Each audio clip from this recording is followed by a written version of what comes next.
There's nothing like snook hook sets at dawn or catching a tarpon in the moonlight.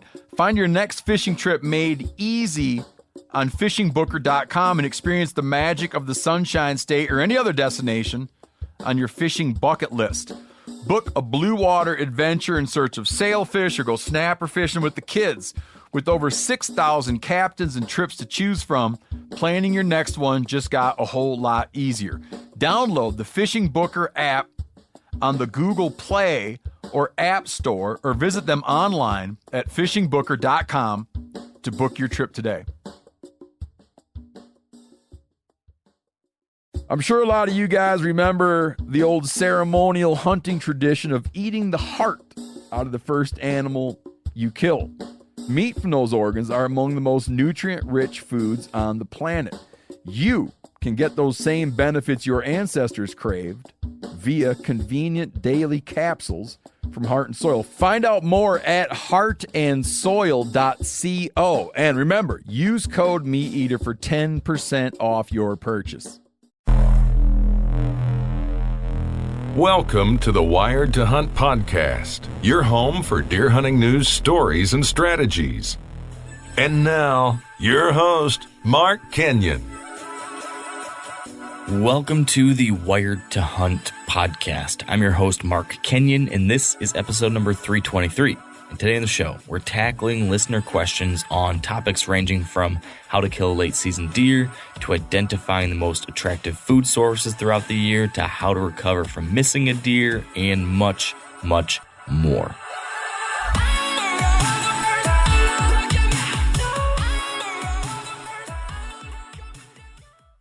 Today, we're doing a good old-fashioned Mark and Dan Q&A podcast. We're in December now. We've been hunting for a few months. Lots of people have been out there, lots of emails, lots of Facebook messages, lots of tweets and Instagram notes, people asking, what about this? How should I do this? What would you do in this situation? What do you think about, my dad doing this crazy thing in the woods? Is he going to screw it up? We've gotten so many notes like this. I figured we need to do a Q&A where we answer some of these. So I submitted kind of a request out to you, the people, and said, hey, if you got any more last minute questions you want answered, send them in. And I got, hundreds probably of these. So that's the game plan for today. Dan, you and me are going to do our best to answer as many of these questions as we can, almost rapid fire style, so we can get to as many as possible. Stuff related to late season hunting, which is what's happening right now. Stuff related to just general hunting experience, tactics, mental things, some funny stuff, kind of across the board. So do you have your Q&A cap on, Dan? Are you ready to tackle the tough questions? Yes, but it's not quite on yet. Oh, I have the cap sitting next to me, and I'm gonna put it on right after I take off I have some questions about your book. This is I have questions about your book hat that you're wearing? Yeah, this is the have questions about your book hat. So, so while you reach out to people about the Q&A, hey, send me some questions that you have. I'm getting bombarded with questions about your book, and I didn't even write it. So I'm getting messages, and funny thing is screenshots. When people are searching for that wild country, there's I don't know what it is, and you might have some explaining to do because I haven't really opened the book yet and sat down and read it. You've talked about it, but I didn't know if there was some kind of twist involved in this book that I didn't know about. I know where this is going. I know you do. So when people search for your book, there is the readers also looked at these books or Yes, if you go on Amazon and you search for That Wild Country, it shows you other books that people bought that looked at your book, right? Is that what you're talking about? Yep, absolutely. So let me just one kind of stuck out to me, and the name of this book is called Country Boys, is the name of the book. It's called Country Boys. That sounds relevant. Yeah. So I think, hey, it's about these hardworking boys that are out in the country and, they're, maybe wild places, things like that. Let me just quickly read the paragraph that describes this book and all the other books that are related to that wild country. Something about the country brings out the best and sexiest in a man. And country boys are a special breed. These tobacco-chewing, cattle-roping icons in temptingly baggy overalls or skin-tight Wranglers rank with cops and soldiers as one of the most potent symbols of the natural masculine male, sweating and sensual, not from the gym, but from honest hard work and play. They come in all shapes and sizes and erotic potential. So there's that one, and then there's one called Hard Hats. I'm not even going to get into that one. Okay. So just to let you know that what I'm getting bombarded, I'm getting messages upon messages about me having to give you shit on the podcast about what is wild country really about. Oh my God. I started getting some messages like too. That's some pretty funny stuff. I can't explain the Country Boys one other than the title, but I can explain if you search on Amazon, or if you look on the Amazon, like for the regular book, there's a whole bunch of like romantic, lusty books suggested as similar books to read based off of what other people looked at. Yeah. And I do think I can explain that one at least. It's because That Wild Country, my book, was part of this Amazon First Reads program, which got sent out to this big list of people that are signed up for this Amazon Readers Group. And my guess is that a lot of the people that are signed up for this Amazon Readers Group must be, I don't know, middle-aged women that need some more romance in their life. So they probably like romance books, and they just so happen to also get recommended this book, which is way outside of their usual comfort zone probably. But it might also be because you might remember I had some interest from companies with modeling a long time ago. If you remember those early jokes about the Abercrombie modeling gig, right. Which I didn't really do. That was just what someone jokingly said to me. But yeah, pretty funny that all that stuff's coming up. I can't fully explain the Country Boys one, but dude, I think there might be a niche that we're not really seeing where your next book could be directed towards. Just imagine if you take this hard 90-degree right and start writing these sensual love novels that take place on public land. Now you're hitting it from both sides. That's when the money comes in, man. I'm telling you. You're going both directions on that one. I get what you're saying. There might be a future there for me if this whole thing doesn't work out. I'm already envisioning the cover. You were on the cover of Outdoor Life. Now imagine the cover of one of these books, right? You're like your shirt off, just sweaty, your backpack on, your bow in your hand, and then some beautiful woman quivering at your leg. Oh man. I was gonna use the beginning of this podcast to pitch my book, but now I don't know if I can after this whole diatribe. Now this is where the attention, right? Everybody's listening right now. Now is when you pitch your book. Go buy That Wild Country. But do not accidentally buy Country Boys, though. It's a very different Completely different book. Warning. Completely different book. Oh my gosh, that is awesome. In all seriousness, thank you for teeing off the conversation about my book, because this thing that I've been alluding to you for years about, you probably remember for years me saying I've got this secret writing project. Well, it's now officially published. It was out a month early for Amazon Prime members because of this special deal with Amazon, but now it's everywhere else. You can get the hardcover, you can get the paper cover even, and the audiobook version is out there, Dan. So if you want to listen to it, that is now available on Audible or wherever else you want to get your audiobooks, and I actually narrate it myself. So if you listen to this podcast and you like listening to me jabber on, you can listen to me for almost 9 hours reading you my book. What do you think, Dan? Would you want to listen to it? That's 9 hours of you reading a book? 9 hours of me reading to you. Wow. So that's not a one-day thing. Depends on how long your work day is. You could sit there and listen while you're working. I'm or going in to be a honest commute. with you. You sent me the book. I'm not going to read it.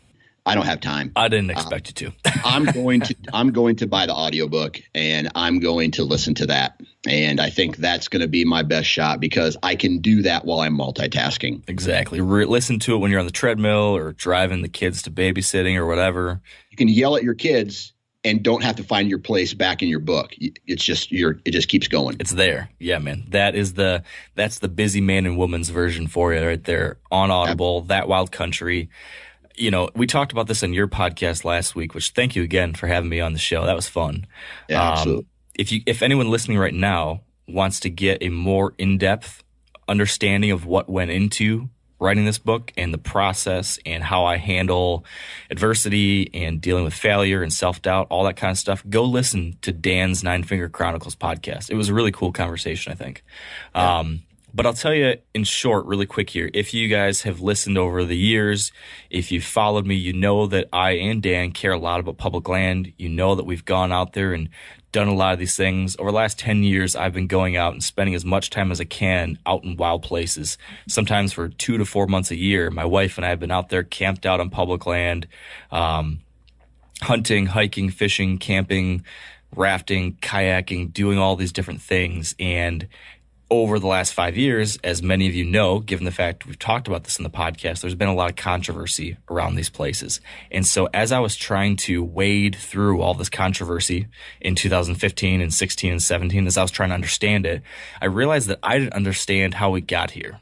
I didn't understand the history of these places. I didn't understand what all this uproar was about. So I started reading and started researching and trying to figure it out myself and try to understand the current situation. And as I did all that, I realized there's a lot more people out there just like me that don't understand this too, especially those people that don't live in the middle of public lands in Montana or Wyoming or something like that.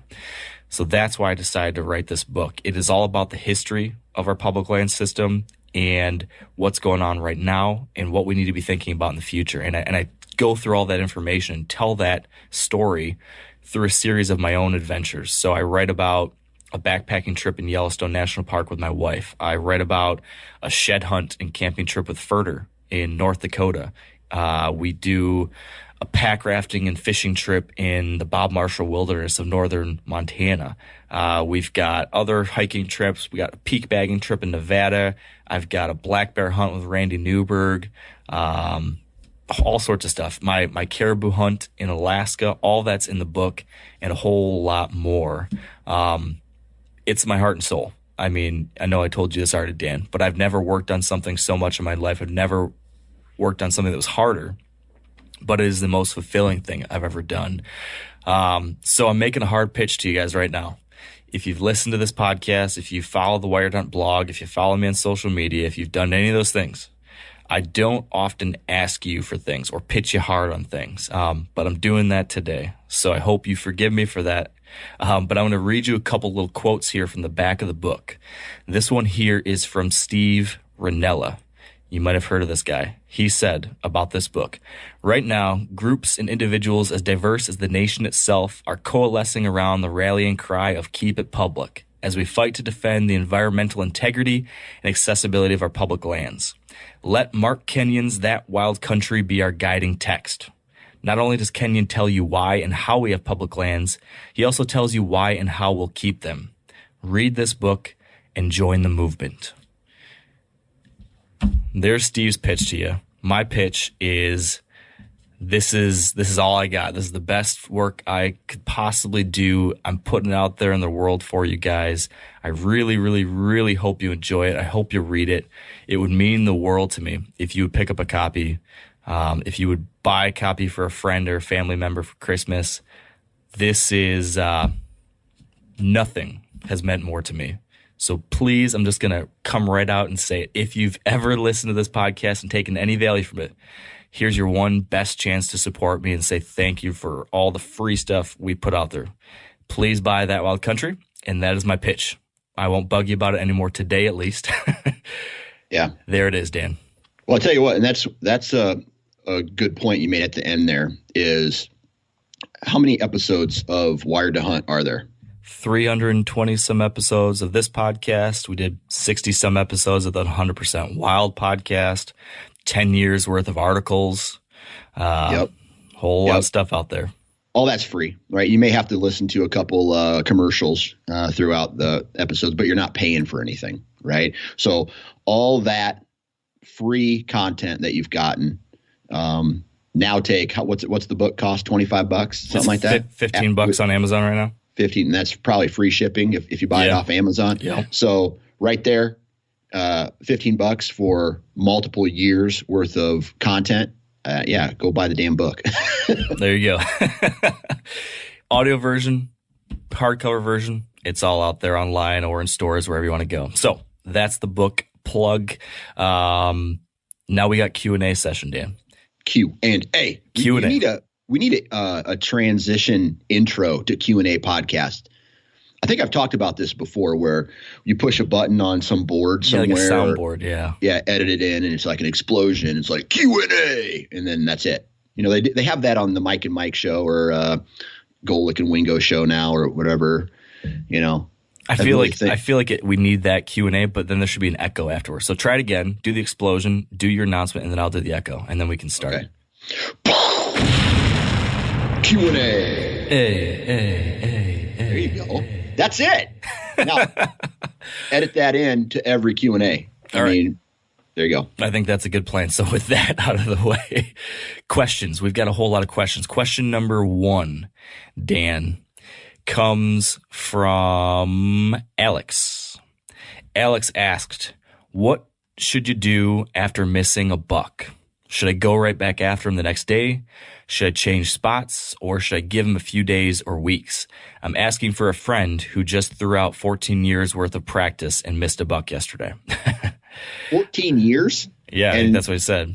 14 years and only missing one deer? Man, that's pretty good if you ask me. I guess that's a good point. But what would you say? Have you ever missed a buck? Oh, yeah, dude. Yeah. Missed a buck, bad shots. Yeah, I've done it. I've done it all. I have too. I have been there. It is something, like you said, just about everybody will have missed a deer or 2 or 3. I know guys that have missed 3 times at the same deer. Well, I don't know if I want to throw my buddy under the bus right now, but I have a friend who we know who missed the same buck twice this year. So it happens. It's brutal, but it does happen. So what is your take on how have you handled that in the past, Dan? Yeah. So the first thing that you do is you watch the reaction of the deer. Did he catch your scent? Did he catch you moving in the stand? Right? Because there are times when you miss a buck and they just kind of stand there and they don't know what to do. Right? If they don't have your wind and they didn't see you in the tree stand, then I think it's safe to go right back after him.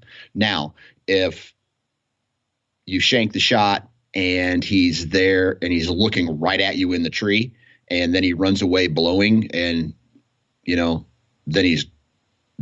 you got to give it some time or go attack him from a different position. But and the other thing is go shoot your bow.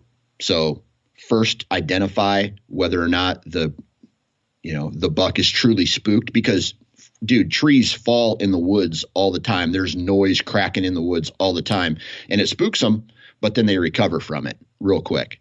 And then they go right back into their routine, especially if it was the rut.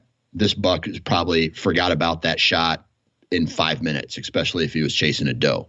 And then lastly, dude, just shoot your bow. Go and shoot your bow. Go and shoot your bow. Yeah.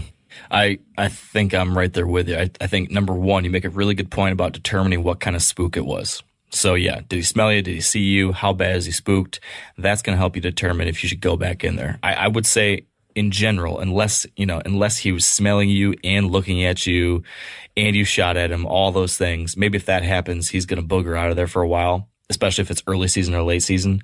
But if it's in the middle of the rut and you shoot at him, but he doesn't really know what happened, just like you said, you can still get a shot at him. Right. Maybe just shift your location a little bit, but keep after it. The biggest thing I think, though, is the mental side, getting over the mental side of it. So I think sometimes you need to take a step away and just clear your head. So that might mean taking a day off from hunting and shooting your bow, or even like my buddy, he missed a deer twice within a week, I think, same buck. And kind of our advice to him was, hey, you know what? Just take a couple days off and don't shoot the bow. Just like step away, clear your head, come down from this. He was so upset, so just frustrated by it all. Like, take a little bit to just come back down to ground zero, and then check your bow, make sure everything's shooting okay, make sure there's no issues, regain that confidence, and then go back out there feeling good again. But you don't necessarily want to just rush right back out there without first double checking everything and just getting your head right. So take some time and shake it off. That the biggest thing, though, I guess the final thing I'd say is handling the disappointment. So I remember the last time I missed a buck, I was so mad at myself. I mean, we know this very well, Dan. We work so much, we put in so much time, we build this moment up into such a huge thing in our lives, and then the opportunity arrives and you miss it. Everything came down to this 2 seconds and you miss it, and your opportunity is slipping through your fingers. That can be devastating. So my perspective would be, feel that in the moment, accept like, this sucks. This is a huge bummer. Like, you're going to feel that pain, that frustration, that anger, disappointment, whatever it is. Feel it for a moment, but then very quickly you have to say, okay, I have to move on. Like, there's no point spending any more time or energy dwelling on what happened. You have to kind of take that shitty feeling, put it in a box, and throw it over the bridge. It's water under the bridge. You got to move on now, because no amount of laying in bed and thinking about it is going to change what happened. All you can do is change what happens next. We had this conversation the other day on your podcast, I think, about, or maybe it was an earlier episode of Wired to Hunt, where we were talking about understanding what you can control and what you can't. Well, you can't control the deer you missed, but you can control how you handle the next opportunity. So that is what I would say. Yeah. And just a little quick tip, we have rangefinders. I say use them. And what I mean by that is, it's sometimes hard to range a deer while it's coming in, especially during the rut, right? They're constantly moving. It's not like it's a food source, some of these stand locations where they just stop. The deer are moving through an area. So what I always do is I am active with my range finder the entire hunt, right? I'm ranging trees and I'm saying, okay, if he comes ahead of that tree, it's this yardage. If he comes behind that tree, it's this yardage. And that's what I did with my buck this year. Was I ranged like 4 trees all in a row. So I knew what pin I needed to use based off of whether or not he walked in front of this tree or behind this tree. And then when the moment of truth came, I didn't even have to use my rangefinder, because throughout that entire hunt, I was active, knowing and thinking about the range that these deer were moving at. Yeah. Really good point. Those pre-range as much as you can and lock it into your head. I quiz myself. So, okay, that tree is, okay, I range everything. And then afterwards, I try to make sure I remember that spot. I remember that spot. I remember this distance, because, things can happen so fast in the moment. You might not be able to pull up your rangefinder. And interestingly, the buddy I was talking about earlier and another friend of mine, the 2 guys that I know that missed bucks this year, both of those situations were because of misranging a deer and not ranging it in the moment. So something to keep in mind. Yep. Next question is from a guy named David. And he says that 20 to 30 inches of snow just fell in northwest Wisconsin. Now what do I do? So hunting in deep snow, hunting in fresh snow. Dan, you have any experience in really snowy conditions? Yeah. So a couple years ago, we had a lot of snow during the late season. And I'll be honest with you, it made things really easy. It's just a matter of making sure these deer are coming through during shooting hours. Especially throughout the Midwest, there was still a lot of standing crops. And I don't know what his portion of Wisconsin's like, but deep snow means that these deer are going to be using trails, and more than likely, they're going to be using the same trails over and over and over again to these big ag fields or to whatever food source is now above the snow, right? So for me, it just becomes easier to not only locate the deer, but put yourself in a position, because they're not taking wide angles. They're not taking the long way around. They're pretty much this time of year, though, as the rut is winding down, they're going from point A to point B, and they're back to a pattern. And I think deep snow really puts them on a railroad track back and forth. Yeah. You can learn a lot with that snow on the ground. The other thing I would say is just thinking about how a heavy snow event will stop and start deer movement. So what I've seen is that during that big snow event, movement might slow down. You know, if it's like a blizzard, if you've got a mega snow, just like if you've got a huge rainstorm coming through, oftentimes that'll slow things down during the worst of it. But very soon after that big snow, after everything's been bedded down for a day or two, now all of a sudden it's time to get the feed bag on. It's time to get out there and feed again, especially if you got really cold temperatures that typically follow something like that, and a high pressure system probably following a storm like that. Those deer are going to get on their feet in a big way. So if I've got a big snowstorm push through, as soon as that storm passes and you've got that bluebird, high pressure, cold day, and now all that fresh snow on the ground, I'm hitting it hard right after that. I'm going to go in and hunt a better spot. Especially during the late season, at this time of year, these bucks have been hunted like crazy for 2 or 3 months. So I usually get more conservative. I'm switching away from my rut tactics, which were hunt, go all day as much as possible. Now I'm back to a more conservative approach where I'm just hunting evenings usually, and I'm being much more selective about the days I hunt, waiting for either a weather event like this to really get deer on their feet, or some kind of intel to tell me that the deer or a mature buck I'm after is moving. So, a bunch of snow like that would usually for me be a green light. It's go time. And take advantage of trail cameras in situations like that if you have them, because I mentioned the trail that these deer are using, and from my experience, they're using them a lot. Get a trail camera on that trail, and even if they're coming through after shooting hours, you might be able to use that data from the trail camera to sneak in further into the timber or further or closer to a bedding area, and maybe even catch them coming back on a morning hunt. Yeah. Now, a lot of you guys are familiar with the old hunting tradition of eating, some organ, the heart or a chunk of liver off the first animal you kill. I had that when I was a little kid, and it was a big deal. Organ meats were always prized by frontier people who knew the importance of getting a lot of different minerals and nutrients. And as often is the case, those guys were onto something, because organs are among the most nutrient-rich foods on the planet. And you can get the same benefits your ancestors craved via convenient daily capsules from Heart and Soil, made exclusively from regeneratively raised, grass-fed, and finished cattle. Heart and Soil's unique freeze-drying process means all those important nutrients are trapped in, ensuring you experience every one of the benefits of nature's superfood in a clean, convenient, taste-free capsule. Find out more at heartandsoil.co, and make sure to use code MeatEater for 10% off your purchase. That's heartandsoil.co. Use the code MeatEater. There's nothing like snook hook sets at dawn or catching a tarpon in the moonlight. Find your next fishing trip made easy on fishingbooker.com and experience the magic of the Sunshine State or any other destination on your fishing bucket list. Book a blue water adventure in search of sailfish, or go snapper fishing with the kids. With over 6,000 captains and trips to choose from, planning your next one just got a whole lot easier.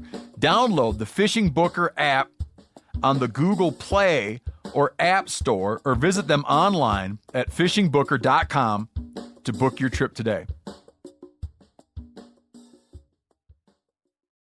Another thing to think about with snow too, as you're talking about the scouting benefits of it, it also makes it a lot easier to see. So observation type situations where maybe you don't know exactly where to go yet, but you can set up in an observation stand with a view, and when there's all that snow on the ground, you'll be able to see much further.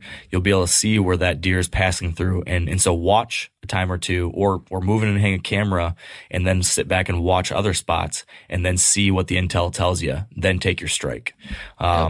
it's back to that. We talk about these like calculated strikes a lot during the early season or the late season, and that's where my mind has shifted right now.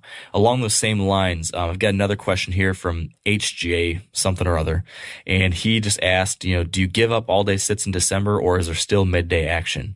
I personally, and I kind of alluded to this already, but I personally switch mostly to just afternoon hunts now. Not that you couldn't do morning hunts, but you just better have a good route in and a good way out. But usually you're going to get a longer period of movement in the afternoons during the late season, and it's just easier to get in there. So that's what I'm usually doing, because the stakes are higher now because these deer have been hunted and hunted and hunted. They're even more unwilling to deal with hunting pressure than they were a month or two ago. So I'm just trying to be as careful as possible at this point. I'm much more calculated. Does that make sense to you, Dan? Yeah, I'm not hunting all day anyway, but I'm sure as hell not sitting all day late season. New question from Mike. New question. Do toe warmers work in Alpha Burley Pros or similar rubber boots, or are they oxygen starved and don't work? I'll tell you that I've used toe warmers in my rubber boots, and they seem to work pretty decent. I'm not saying they are perfect. I'm not saying they don't sometimes cool down, but in general, on those super duper cold days when, I'm talking like when we had those single digit days or near zero in early November, Dan, I think you had some days like that. That was the one time I needed to bust out the toe warmers, and they helped. So yes, I usually don't need them, but every once in a while I'll bust them out, and I'm glad I did. What do you think? So I've completely changed my thought process on boots this year, and it worked, in my opinion. Last year I rocked the Alpha Burley Pros all season long, but there's something about, I don't care what the brand is, something about a big rubber boot, especially in cold conditions where that rubber is, it just freezes, right? It's going to turn into the temperature that's outside eventually. And so what I did is I switched to the Lacrosse Atlas from the Navigator series that they have. And I think you wore those boots on the backwater strip, right? Yeah, the boundary water. So I was running the really similar ones, but the Windrose ones. Windrose, yep. Same from the same series, the new Navigator series. Very similar. So anyway, I wore 2 pairs of socks. I put on my Atlas from the Navigator series. And then what I did was I used boot warmers this year. I saw this. From a gear perspective, it's called Arctic Shield was the name of the company. And I just throw those on over top, and that worked great. And on the coldest day, I put those toe warmers in, or the hand warmers really was what they were, at the end of the boot, or of the boot warmer, or the boot sock, or whatever you want to call it. And this year I had zero problems with my feet getting cold. So I went with a less insulated boot, 2 pairs of socks like I would have in the Alpha Burley Pros, but I put that boot cover on, and there was one day where my feet got a little uncomfortably cold, but it was bearable. And other than that, not one problem at all. So it's something I'm going to be doing until there's something better that comes along. That's a good tip. I'll have to check out those boot warmers for those Arctic days when it just gets crazy cold. That's an interesting thing to look at. Oh man, it was a lifesaver. And to be honest with you, when you have a day like that, where typically I get out of the timber, let's just say if there's no activity by 10 on most days, I was sitting till 11 and catching some of this, I don't know, a late morning activity, nothing crazy, but it allowed me to stay in the stand longer. And for the guys that like to sit all day, it might be an option. Yeah. I'll add, if you're going to run the rubber boots still, like I've got my knee-high Lacrosses, my one thing I would tell you there is, at least in my experience, I would always rather have my boots a size too big than a size too small. Because if you get your feet crammed in there on the super cold day and you can't move your toes around, you are doomed. Yeah. you're doomed. And you better make sure you're comfortable with a nice thick wool sock, maybe even two if you're going to hunt in the super duper crazy cold days. So I run a slightly larger size. I run the 1600 gram Thinsulate Alpha Burley Pros, I think they are, and then a wool sock. And if it gets really bad, I'll toss in those toe warmers, and that will usually get you by. I've also heard some people, I've never done this. I don't remember where I heard it either, but someone told me that oftentimes it's the metal platform of your stand that transfers so much of that cold up through your feet. So if you put a thin layer of cloth or a outdoor carpet on your tree stand, it supposedly will keep your feet warmer. I don't know.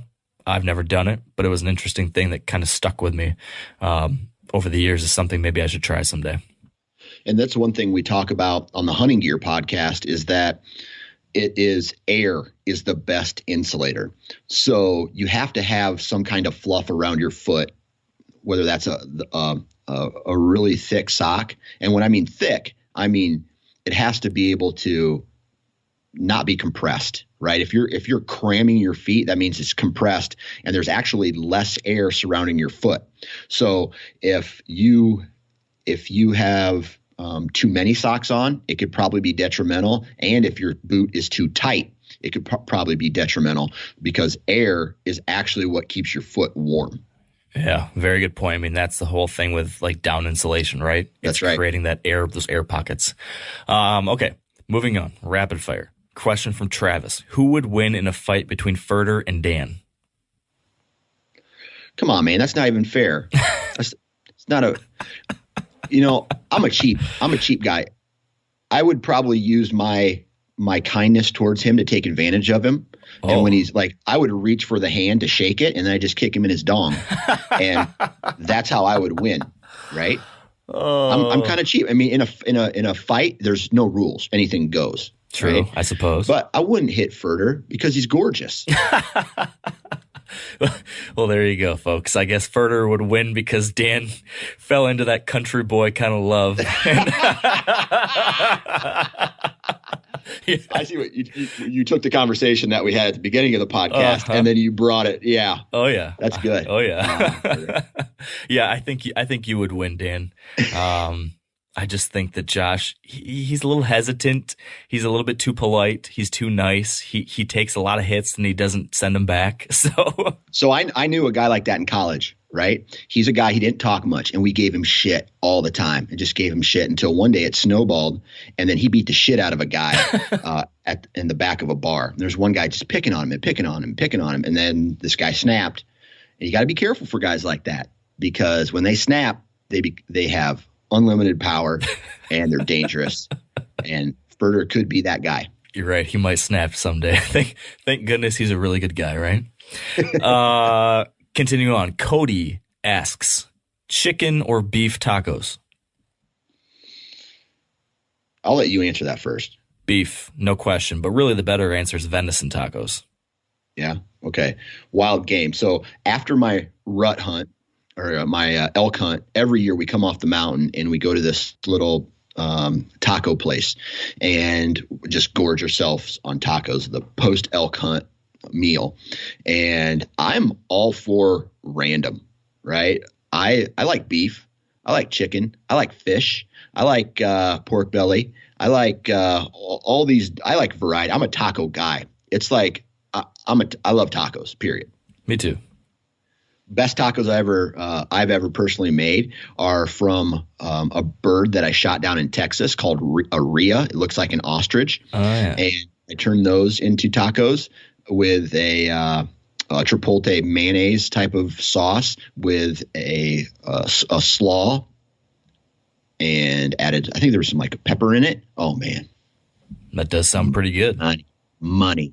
So does that mean chicken? That is your answer? I don't know, giant chicken. All right, we're divided on that one. Dom asks, would you take a straight-on shot at a whitetail with a bow? Depends on how far he is. 10 yards, yes. I've done it before. Didn't work out. I mean, I killed him, but he went like 60 yards and dropped dead. He dropped right as I saw him. If I was in a ground blind and he was just standing there calm, 10 yards, I'm confident. I would shoot a deer straight. If you look at the opening on their body, their shoulders kind of open up, and it's almost a direct line into their Boilermaker. Right from where the shoulders come to, I don't know, like where the neck meets almost. But it's a relatively small zone compared to that broadside or quartering away shot.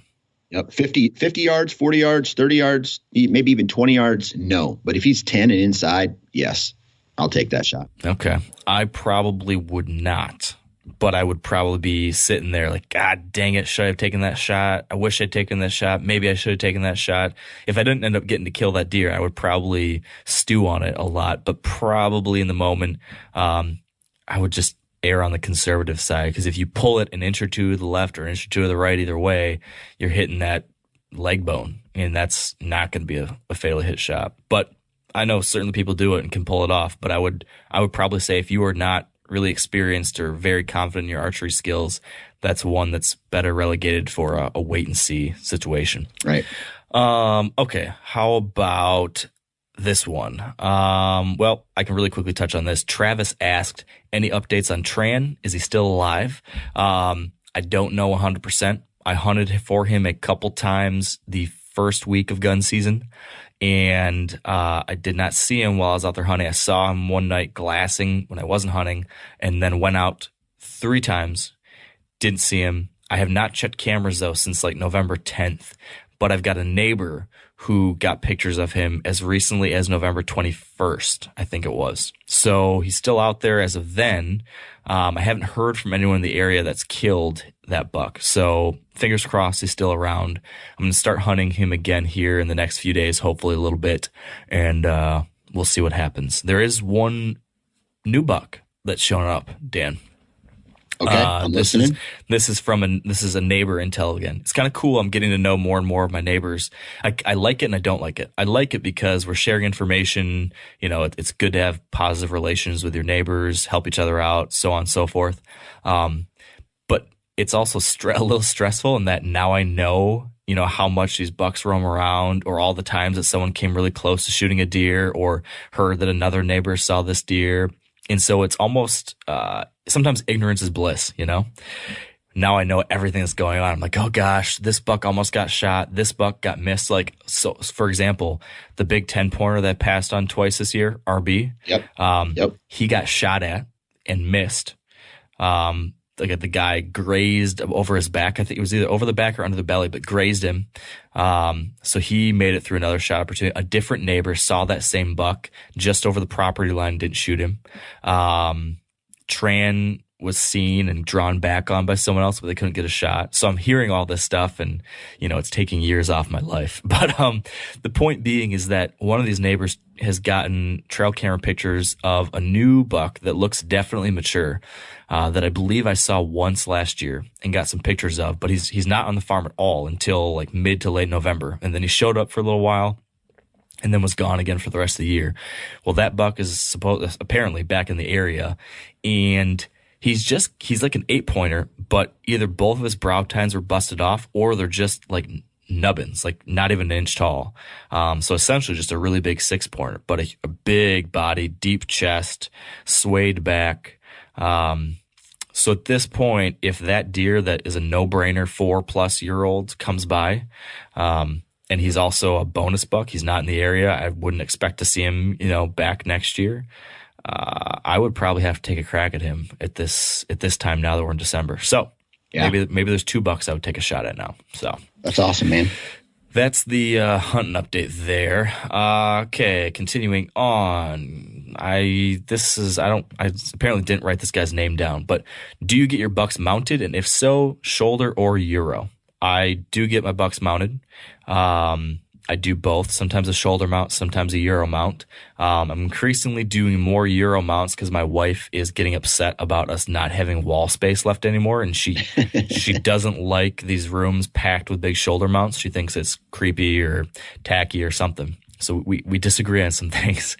But she's claiming now that I shouldn't shoulder mount anything.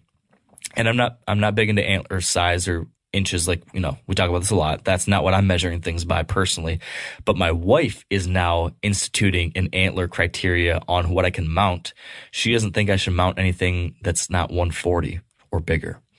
I'm telling her, if I kill Tran, who cares about the score? I've been chasing this buck for 2 years. Super cool buck. I'm mounting him. So we might have some knockdown dragouts over that in the future. What about you? I'm to the point in my life where it's going to be a shoulder mount. I'm not going to shoot it if it's, I'm not, I don't know. Like I said, I'm blessed to be where I'm at in life, in Iowa, where not only can I hunt mature bucks, but a mature buck typically means it's typically going to have a rack worth mounting. And if it doesn't have a big rack, there's going to be a story behind it. Like if I would have shot, for example, Dork this year, old buck, nothing in the rack really. And, so I'm to the point now where if I kill a buck, it's going to get a shoulder mount. I don't have that problem quite yet. I got about 10 feet left to play with on my wall in my house to where I'm going to be able to, fill it up over the next couple of years. But once I reach that point, I'll cross that bridge. Yeah, that's a tricky bridge to have to cross. My wife's, I literally have no more space in the home where she's okay with me putting shoulder mount. I've got maybe one more spot, and then it's okay. What do I do? Fix up my barn, build a writer's shack or something where I put mounts, or I don't know what I'm going to do. It's a good problem. My new office sucks because it's got slope ceilings. And I can't hang a mount in this room unless it's like a foot off the floor. That'd make for a fun visit for the kids up there to see the mounts at eye level. Yeah. No more kids in this room. Ooh, locking it down. New question. Well, yes, go. Cody asks, this is a different Cody than the chicken or beef taco Cody. Cody with a K or with a C? They're both with C's. Okay. All right. This Cody says, do you think that does will blow at pushy bucks? So will does, that alarm blow that a doe will make when she's spooked, will they ever make that noise at bucks? Or is it just when they're spooked by people or something? What have you seen, Dan? Man, I've seen just about everything. What's crazy is I had this 3-year-old standing in front of me this year. And this was before the rut really got rocking and rolling. And I think that bucks are so used to does blowing that it's almost the boy who cried wolf scenario, where they just, unless they can identify the problem, they almost ignore them. They'll put their head up, they'll look around. Hey, maybe I should scan the area and see what's going on. But I've seen does blow so often, and the bucks almost ignore them. I don't know if that answered the question. No, I mean, I think I get what you're saying, and I think that's got to be the case in some situations because it happens so much. If they freaked out all the time they heard these does blowing, you're right, they wouldn't do anything.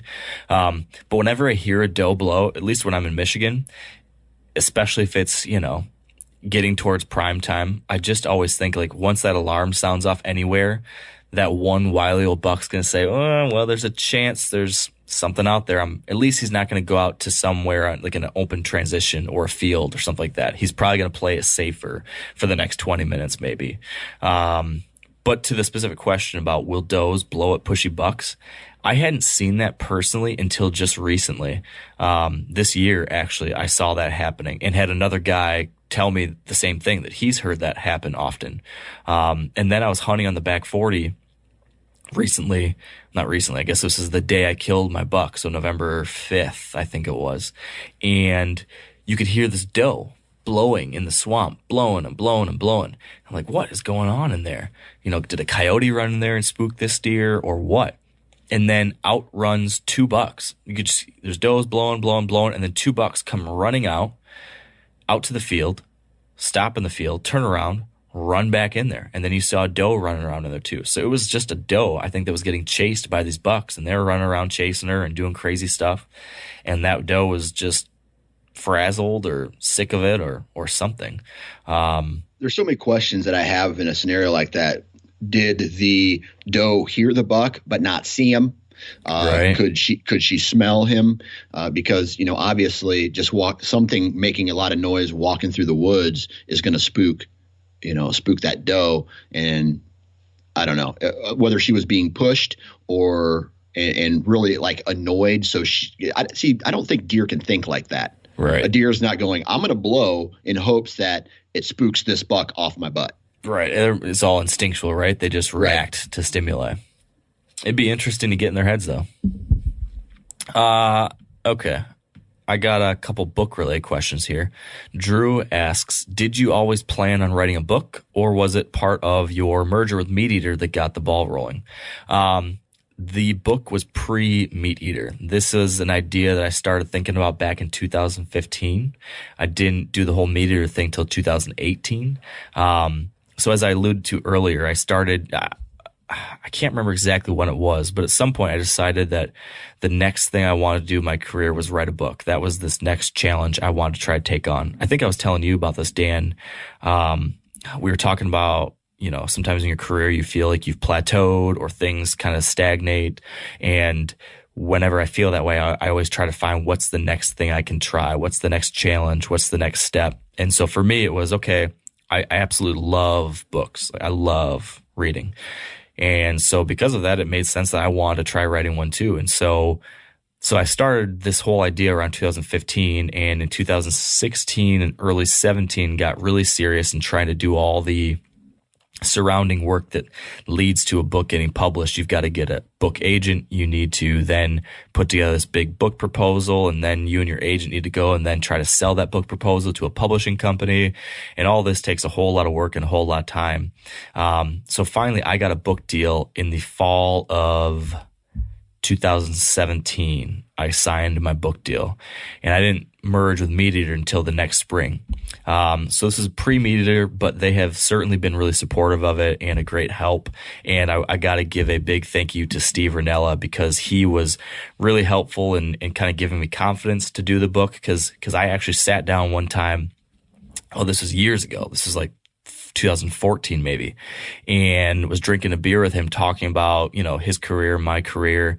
And I told him I want to write a book someday. And he kind of asked me, do you have any ideas? And I pitched a book idea to him, which wasn't exactly the book I ended up with, but it was the precursor to this. And he said, hey, that's actually a pretty good idea.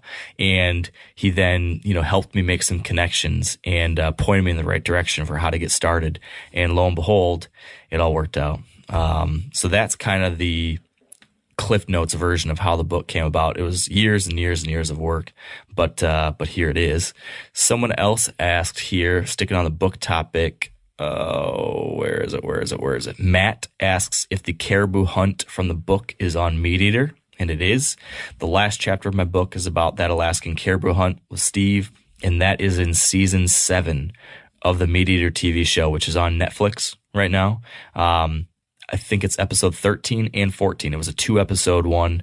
Definitely check it out. It was, you've heard the story, Dan. It was a hell of an experience, and really was a life changer there for me. So check that one out. Someone else asked where the cover picture was shot for the book. And that is from Grand Teton National Park, which is one of my absolute favorite places in the world. My wife and I have rented a cabin out there several different times for months at a time. And we actually got engaged on top of a mountain just outside of the national park too. So it was pretty special that the cover of my book could be this place that's got a special place in my heart as well. Moving on. Moose, something other Moose says or asks, would Dan be able to sing Garth Brooks' song, Much Too Young to Feel This Damn Old? Can you sing that for us, Dan? Man, I don't know. I don't think I know that one. No? I know it. I know the song, but it's something like I'm much too old to feel this. No, I'm not going to get it right. We should much too young to feel this damn old. It's something like that. Yeah. I know the song. Does it resonate with you? The one that the Garth Brooks song that resonates with me is about the young kid who goes to work on a wheat field, and then the lady who runs it, who's yeah, the one who like sort of like takes advantage of him when he's a young man. A young man, and yeah, you had some early experiences like that, huh? Oh man. Christopher, no, we're going to move on to the different. Okay, here's one from Adam. He asks, other than your old man or a child of yours, who would you love to share a tree or blind with? I don't know, man. I think it would be cool to share a tree stand or a ground blind with someone who I kind of look up to, but not necessarily who wasn't a hunter. Like I've had this notion, my dad's never been hunting other than some pheasant hunting back in the day.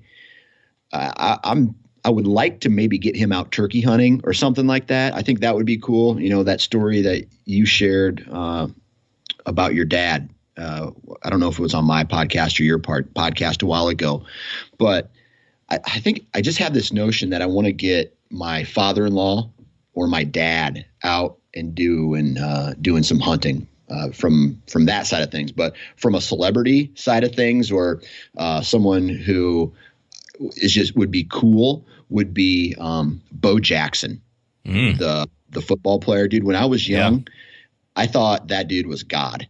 And I'm a huge Oakland Raiders football fan. I won't say huge, but that's who I follow. Really? Yeah, Oakland Raiders. And I never knew that.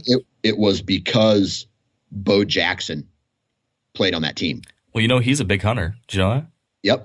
That's why. Yeah. I would like to go hunting with him, but yeah. Geez, you should try to get him on the podcast. Oh, I've tried, dude. I've tried. He's hard to get a hold of. Yeah, I guess so. Huh. Interesting. I never knew you were a Raiders fan. Yep. Well, my answer would be, I'll give two. Number one, I would love to hunt with my grandpa again, because I would just love to. Yeah, I just wish my grandpa was around now to see the kind of things that I'm able to do now. And, you know, it all kind of happened because of him. You know, my earliest hunting experience and memory was sitting in the blind with him when I was like 5. In the summer, we sat in a ground blind and watched this group of 7 does come walking out in front of me at like 10 yards. And that's the first deer experience I remember. And so to be able to come full circle and hunt with him again now as an adult, I wish I could do that. Because he passed away kind of right when I was starting Wired to Hunt, right as I was entering this new phase of life in my career. And I think he would really get a kick out of seeing where things are now, and just get to share that would be cool. As far as like a celebrity or somebody, man, it'd be cool to go back and hunt with one of these historical figures, one of these folks that were so influential with getting us to where we are now, as far as a hunting community, as far as having wild places still. So somebody like Theodore Roosevelt or Aldo Leopold or George Bird Grinnell, one of those huge influencers would be really interesting to spend time with and just hear what it was like. Or Lewis and Clark. What about Lewis and Clark, or one of those old explorers or trappers? I know you and me talk about this a lot when we talk about hunting out west or going out west, and you come over these hills and you see some huge wide mountain valley, and I can't help but always wonder, what was this like 250 years ago? How incredible must it have been to come over this and see thousands or millions of buffalo spread across the horizon? I'd love to sit down and talk with one of the guys that actually saw that. That would be pretty cool. Another thing I often think about is, hunting how we do it, not necessarily for subsistence, but for like fun. We hunt for fun, right? Everybody with a bunch of stuff, food, substance, and fun and experience, and it's a holistic thing, right? But back in the day, they needed to hunt for survival, right? Long time ago. Survival, Nothing but survival. So it would be cool to, if you had a time machine, to go back and you read these stories about how the Native Americans would run bison off cliffs. Yeah. I think that would be intense to see. That'd be crazy. Yeah. I mean, it was all about protein acquisition, no matter how you had to do it. Yep. Which is, just the history is crazy. That would be really interesting. Now, a lot of you guys are familiar with the old hunting tradition of eating, some organ, the heart or a chunk of liver off the first animal you kill. I had that when I was a little kid, and it was a big deal. Organ meats were always prized by frontier people who knew the importance of getting a lot of different minerals and nutrients. And as often is the case, those guys were onto something, because organs are among the most nutrient-rich foods on the planet. And you can get the same benefits your ancestors craved via convenient daily capsules from Heart and Soil, made exclusively from regeneratively raised, grass-fed, and finished cattle. Heart and Soil's unique freeze-drying process means all those important nutrients are trapped in, ensuring you experience every one of the benefits of nature's superfood in a clean, convenient, taste-free capsule. Find out more at heartandsoil.co, and make sure to use code MeatEater for 10% off your purchase. That's heartandsoil.co. Use the code MeatEater. There's nothing like snook hook sets at dawn or catching a tarpon in the moonlight. Find your next fishing trip made easy on fishingbooker.com and experience the magic of the Sunshine State or any other destination on your fishing bucket list. Book a blue water adventure in search of sailfish or go snapper fishing with the kids. With over 6,000 captains and trips to choose from, planning your next one just got a whole lot easier. Download the Fishing Booker app on the Google Play or App Store, or visit them online at fishingbooker.com to book your trip today. Interesting. Here is one from Justin. And Justin asked a question that I've gotten various versions of from a bunch of different people, which is what my thoughts were on switching from a finger release to a back tension release, like the silverback. A lot of people have wondered what I thought about using it this year. Did I use it on a deer, on an actual hunt, et cetera, et cetera? So yes, I used it all this year, and I did use it while hunting, including killing the white 8. So I would tell you I'm a big believer in it. It really has helped me. Not saying I'm perfect still. Not saying that I even executed that shot on the white 8 absolutely perfectly. I probably could have taken a little bit slower, but it forces you to go slower than you would otherwise. And I think that helped me put a better shot on that deer. I double lunged him, had a good shot. He ran 120 yards and died right there. And what I like about this is that you can't draw back, and then as soon as that pin hits the vitals, you can't just punch that trigger right away. It forces you to add another step to your process. So now I had to draw back, I had to settle in the vitals, and then I couldn't hammer it. I had to pull, and then it releases without you forcing it. And that helped, and it helps a lot in shooting just in general too. So one of the things that I started having problems with when my target panic started getting really bad was that I was struggling to shoot with like other people. So I could shoot fine behind my house, just me. But then when I got a bunch of buddies watching me shoot, then that target panic showed up, and I would hit the trigger before I really wanted to. And so now I switched to the silverback, to that back tension release, and it takes that pressure to push the trigger away from you. I could just go through the process, pull back, and then I just focused on aiming, and then I just slowly had my shoulder squeeze, and then it goes off. There's just not that ability to lose control of it. So my 1 year in high level review is so far so good. I'm going to keep on using it. I'm a believer. Dan, I know you've gone through release issues, questions. You've switched around a little bit in the off season. High level, plan to stick with what you got going next year, or are you thinking about changing things at all? I'm still thinking about it. I'd love to get into back tension, but that means a whole new bow setup. I mean, as far as I need a longer draw length on my bow, and I'm still thinking about it. I had, all this drama that I had with my shot. I figured it out what it was. It was my sight. And on these sights, they have, left, right, up, down, right? But on the sight that I had, it also had a pivot, a center pivot. Well, what I didn't notice was that line was off. So at 40 yards, I was dead eye, but on 20 and 30, I was high right. And on 50 and 60, I was low left. So that pivot was off. And so when I realized that and I tightened my screws back up, I was back to being dead eye Dick. I didn't notice it until, honestly, right before I went on my rut vacation. Wow. Well, that's a good thing. Yeah. Figured it out then. I had to tighten the bolts real tight and didn't have any more problems with it. Interesting. Yeah, it's funny. Oftentimes, those little gear things can really screw you up. So it does pay to either take the time to double check all your stuff, or if you're not terribly experienced with archery gear and accessories, go to a good spot, a good archery shop where they can set you up right, make sure it's all there, because really all the little tiny things can make a huge difference. Here is another question. Two questions, kind of from two different people, somewhat related. We got a question here from Skeeter, who asks, how do you stay motivated when the hard work isn't paying off?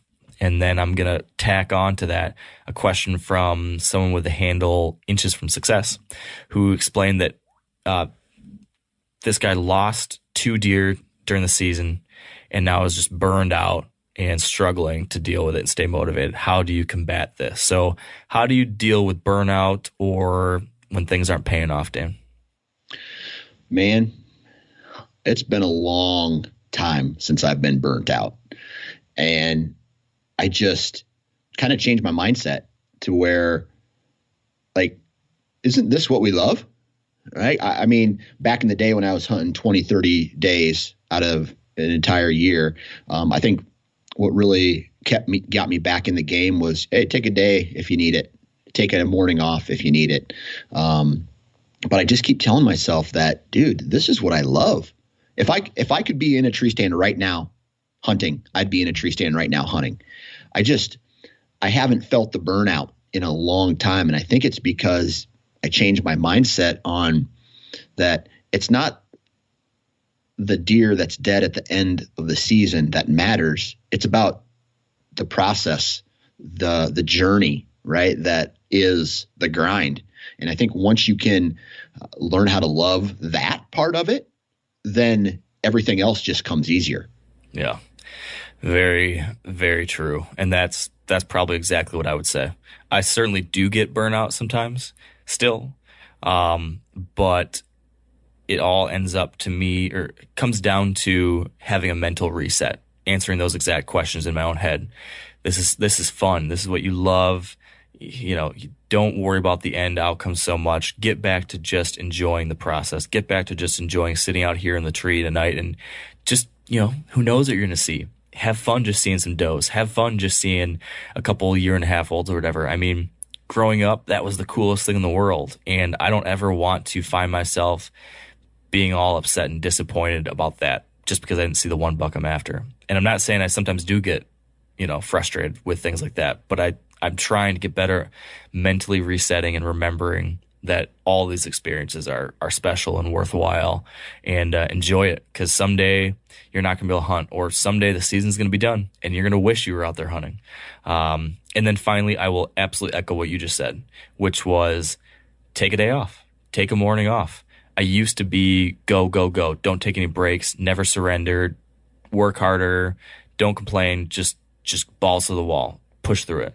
And there's a part of me that still says that, but another part of me has also said, you're also supposed to enjoy it. You're also going to be a lot more focused and happy to be out there if you take a morning or a day to get your mind right or get your family time right. And we spent a bunch of time talking about this the other day on that Rut Recap podcast. So maybe this is a little bit of our own personal evolution, or we're getting older, we're becoming parents. I don't know what it is, but definitely changing there. And I think just remember how lucky we are to be able to do this. That'll help you a lot too. Right. And I don't know what his scenario is, right? We share our scenarios. It's hard to know what everybody else's scenarios like. I mean, throw a curveball at yourself. at sometimes and change things up so drastically that, hey, I've been hunting this stand for 35 years. Well, maybe you should hunt a different stand or move to a different part of the farm, or just try something so crazy that gets you thinking. It catches you off your feet. It makes you have to think again, as opposed to going to the same tree stand in the same pinch point every single year. Just try something different. It's pretty simple. That's a good idea. And not only will that make it more exciting for you in the moment because it's something different, but it might also be the thing that helps you have success too, because you're out of your typical rut. You're out of the usual that these deer probably know you're doing. So it makes a lot of sense. 2 more questions, Dan, then we got to wrap it up. Well, one's a question, one's a story. Micah asks, when should you hunt green food sources versus grains? Let's simplify it more. How do you determine what the top food source will be at any given time, when you're trying to plan where to hunt or trying to think about what food source deer are going to be relating to where you're at? Is it type of day? Is it type of weather? Is it time of year? Conditions? Blah, blah, blah, blah, blah. How do you go about figuring out or trying to guess what types of food sources deer are going to relate to? Yeah, that's a tricky one, because I think deer are like people. Everybody likes different things at different times of year. But it's all about what's available. So this year, I went out and I tried, typically I go out and I try to shoot a doe right off the bat, and, right at the beginning of the rut. And that tells me, you poke a hole in their stomach after you gut them, you can see what they're on. Some deer have corn, some deer have greens. Just depends on what's available. My buck had only acorns in his stomach. Huh. So that tells me right there that this buck probably didn't visit a cornfield very often. So I try to stay away from what the food source, like what I think the food source is, and hunt more of the terrain features and the bedding areas and things like that. So for me, food source, unless it's late season, doesn't impact my strategy. Yeah, it's interesting. And we've talked about this difference in our circumstances a lot in the past. You've got a situation where your strategy focuses much more on that big timber stuff and the cover, while, on one of my Michigan properties here, I hunt a lot. I don't have almost any of that. I'm almost stuck hunting nothing but food sources and the edges of them, simply because of what the property consists of. So I am really having to focus on which one of these food sources are they going to hit at a given time. So for example, this year on this property, I've got, and this is the first time I've ever had this, I've got 3 different food sources on the property I hunt. I've got a cut bean field now, I've got a cut corn field, and then I've got my food plots.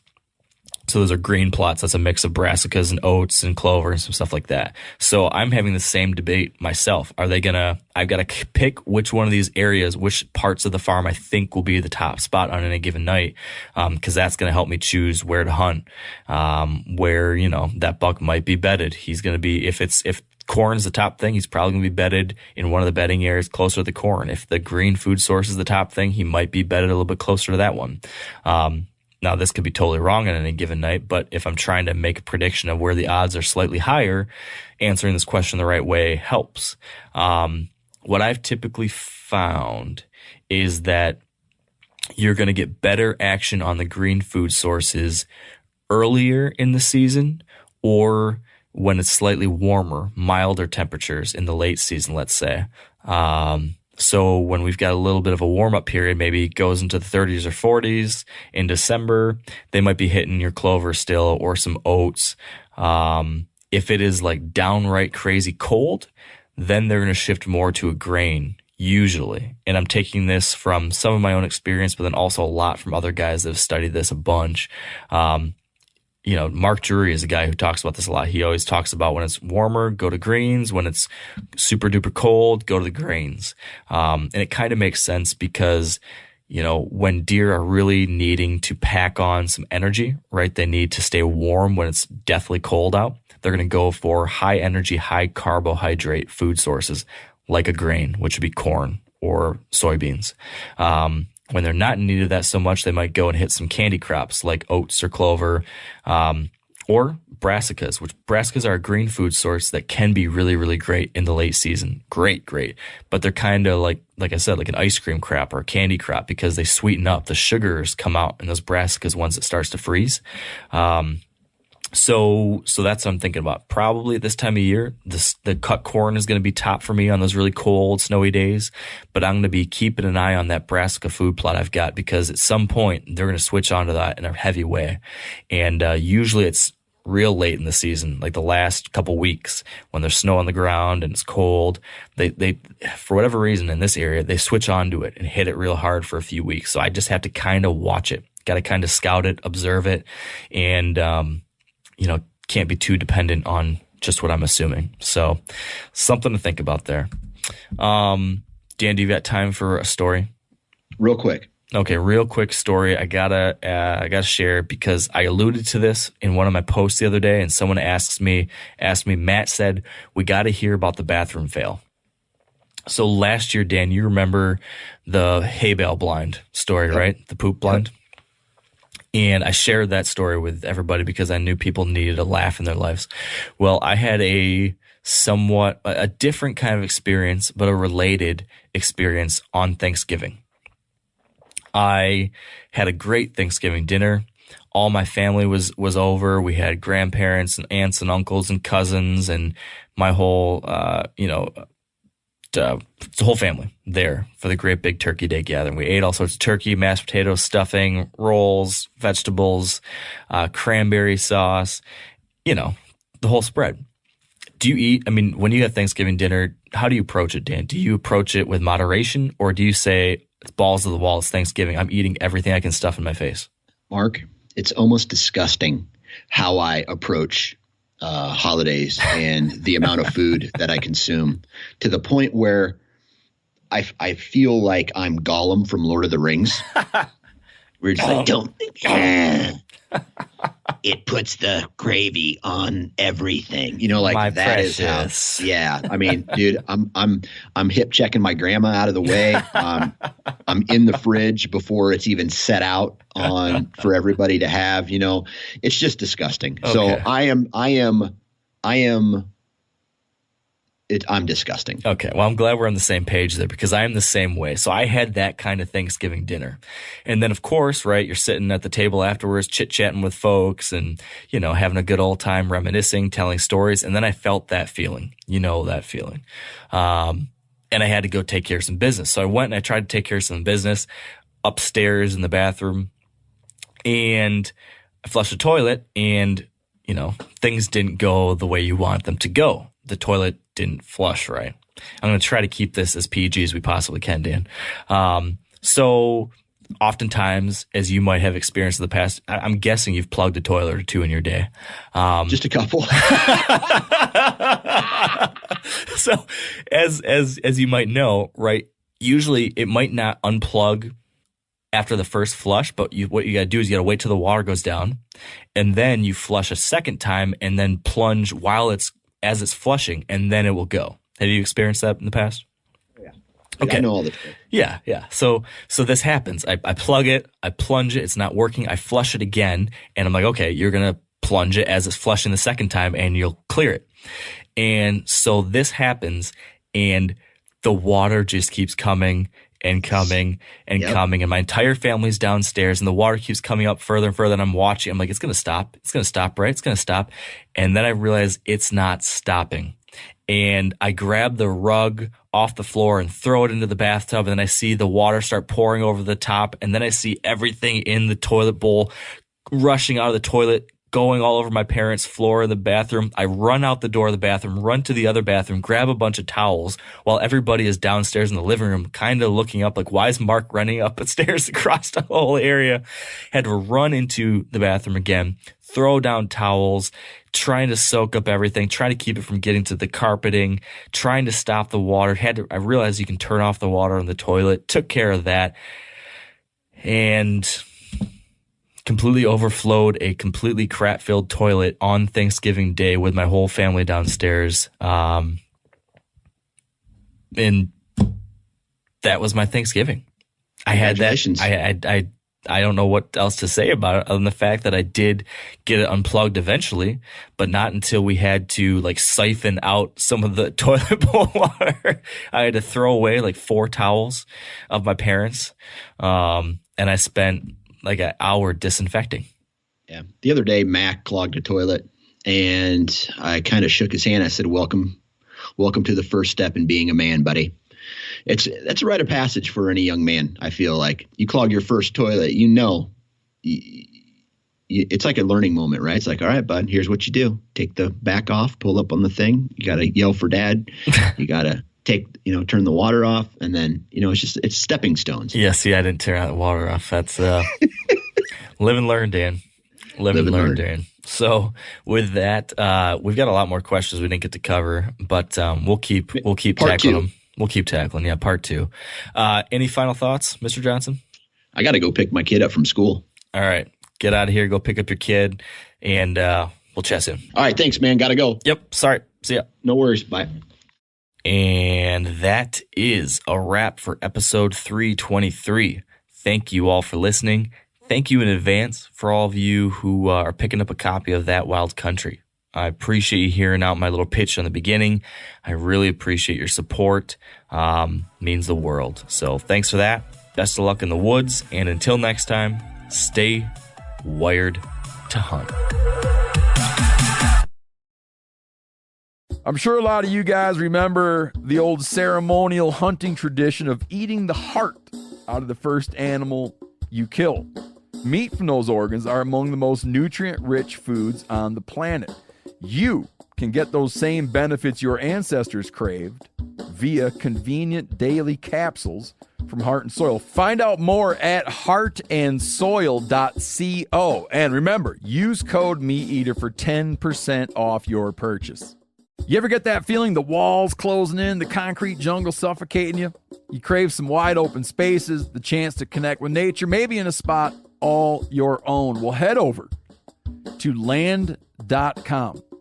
They've got ranches, forests, mountains, streams, you name it. Search by acreage. You can search by location. You can search by the kind of hunting and fishing you're dreaming of. Land.com.